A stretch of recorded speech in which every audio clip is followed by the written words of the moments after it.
জান্নাত কিন্তু ভাগ বাটোয়ার হয়ে যাচ্ছে ভাই। আল্লাহ যদি কিয়ামতে জান্নাত দেওয়া আরম্ভ করে, প্রথমে সাতক্ষীরা দিয়ে আরম্ভ করবে। জান্নাত কিন্তু ভাগ বাটোয়ার হয়ে যাচ্ছে ভাই। শুনে অনেক কষ্ট পেয়েছি। এই তালিকায় ঢাকাবাসী নাই। প্রথম যাবে সাতক্ষীরার লোক, পরে যাবে যারা বিশ্ব মুসলিম চিন্তায় আছে, কোথায় যাবে তারা। এইটা কিন্তু আমার কথা নয়, আমায় আবার বুঝবেন না কেউ ভুল। মুফতি আমির হামজা বলেছে কথা শুনে আমিও হয়েছি ব্যাকুল, আবেগে আপ্লুপ্ত হয়ে সব কথা সব জায়গা নাই বলতে। এমনিতে মানুষ সঠিক পথে চাচ্ছে না আর চলতে।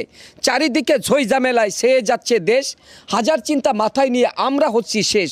কেন আবার বানোয়াট বলতে যাব কথা, ভালো মানুষ এর অভাব নেই, কে কোন দিকে নিয়ে যায় কোথা। আরে আমরা হলাম মুসলমান, আঁকড়ে ধরবো আল কোরআন, সঠিক কথা বলবো, সঠিক পথে চলবো। প্রিয় বন্ধুরা, প্রিয় দেশবাসী, আপনারা নিশ্চয়ই অবগত আছেন আমাদের দেশে এই ধরনের কিছু কথাবার্তা বর্তমানে শোনা যাচ্ছে। এই সমস্ত কথা কি আদৌ বলা ঠিক? যেগুলো দেখছি, যে সমস্ত কথা শুনছি, আসলে কতটা এটা যুক্তিসঙ্গত, এটা আপনারা আপনাদের বিবেকের কাছে প্রশ্ন করবেন। আসসালামু আলাইকুম ওয়া রাহমাতুল্লাহ।